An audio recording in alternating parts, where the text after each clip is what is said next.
semua, perkenalkan aku Fatim. Aku merupakan lulusan program studi perbankan syariah Fakultas Ekonomi dan Bisnis Islam. Alhamdulillah, aku sudah wisuda beberapa bulan yang lalu.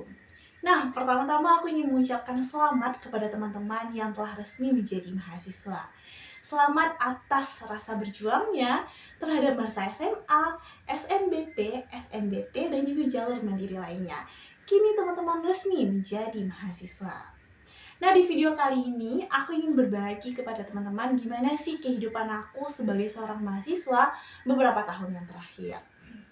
Nah, kali ini aku ingin membahasnya dan membaginya ke dalam dua konsep utama. Pertama, aku ingin menanamkan kepada teman-teman gimana sih mindset kita sebagai seorang mahasiswa yang telah berkuliah. Dan yang kedua, aku ingin berbagi kepada teman-teman gimana sih cara kita memaksimalkan setiap pertemuan-pertemuan yang ada di perkuliahan. Nah, yang pertama terkait tentang mindset kita mengenai perkuliahan. Nah, setiap orang itu berkuliah memiliki alasannya masing-masing.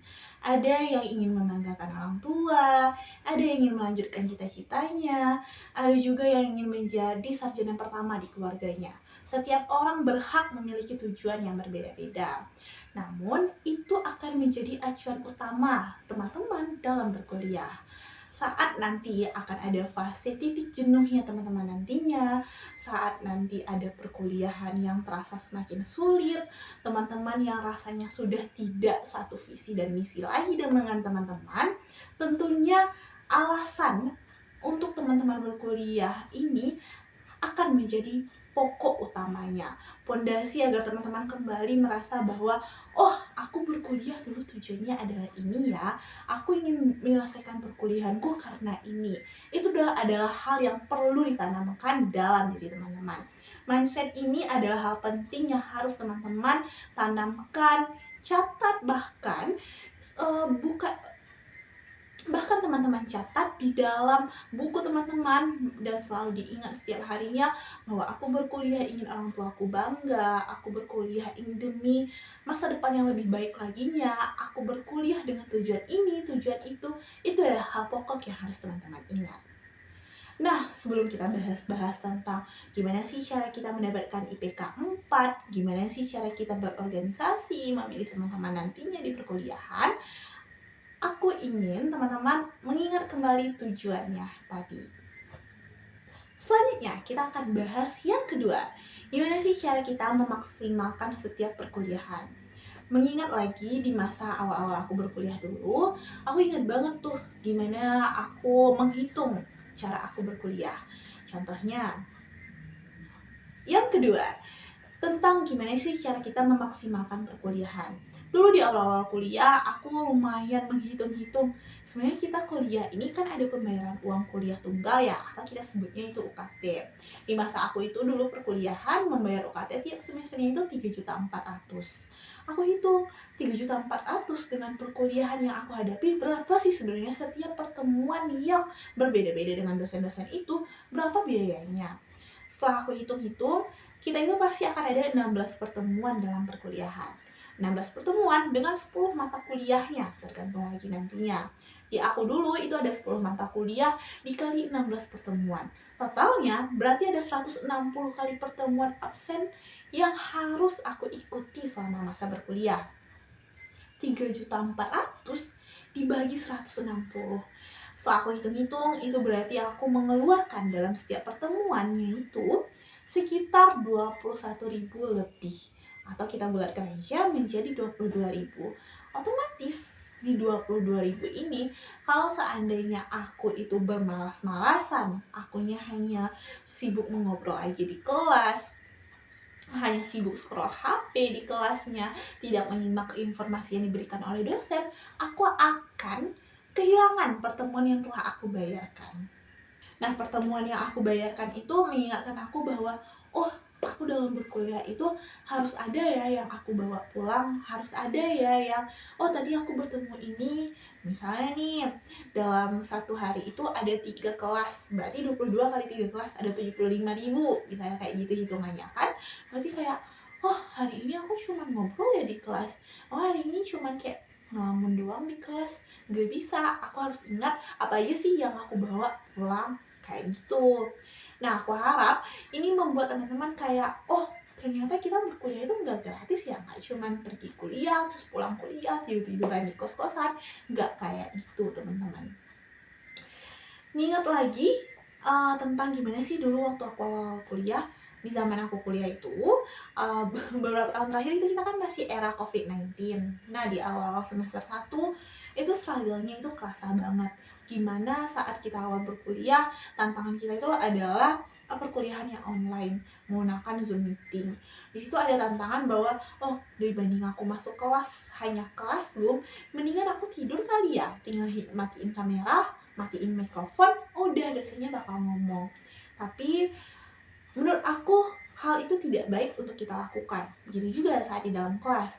Saat seorang dosen memberikan ilmunya kepada kita, transfer ilmu kepada kita, tugas beliau lah seperti itu, dan kewajiban kita lah sebagai seorang mahasiswa untuk menyimak apa saja materi yang beliau berikan.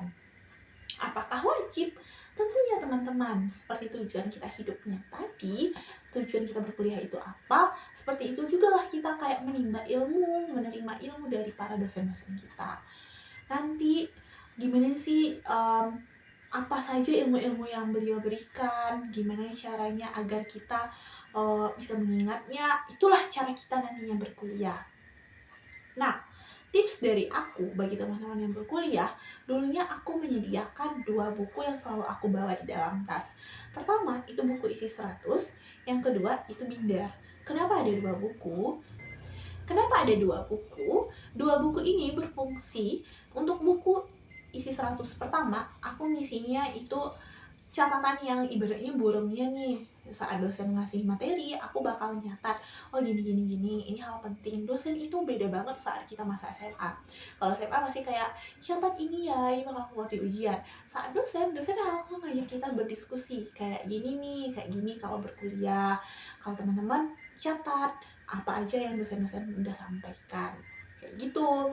Terus di saat udah bikin catatan-catatan, nanti ada poin penting, oh ini, atau dosen juga sering nih bikin wejangan, ceritain wejangan ke kita kalau oh kamu kayak gini harus ingat. Dosen-dosen selalu transfer ilmunya ke kita.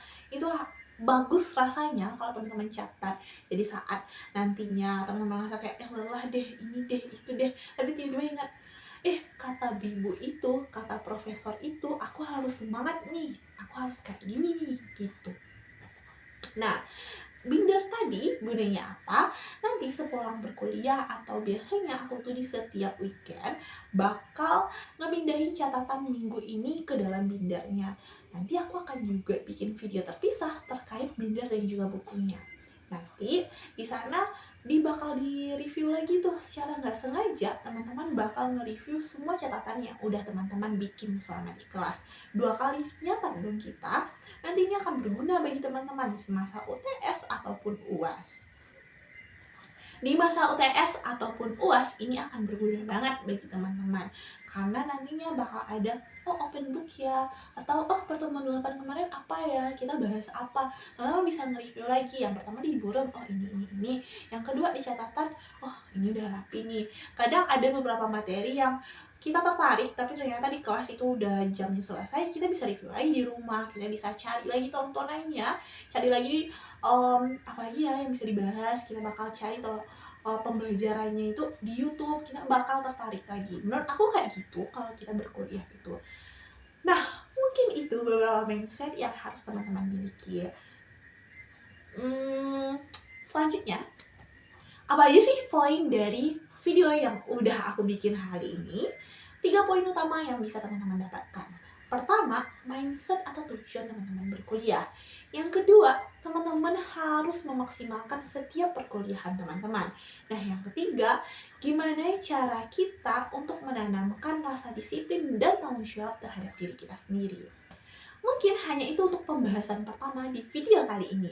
Aku harap teman-teman di saat perkuliahan nanti atau saat mendengarkan video ini bisa berbagi kisahnya juga. Gimana sih caranya berkuliah dulu, atau struggle apa sih yang dihadapi di saat berkuliah ini. Mungkin hanya itu video dari aku. Semoga video ini bisa menjadi teman bagi kamu semua yang merasa susah ya, gimana sih arahnya berkuliah ini, akan menjadi teman berkuliah dan berbagi.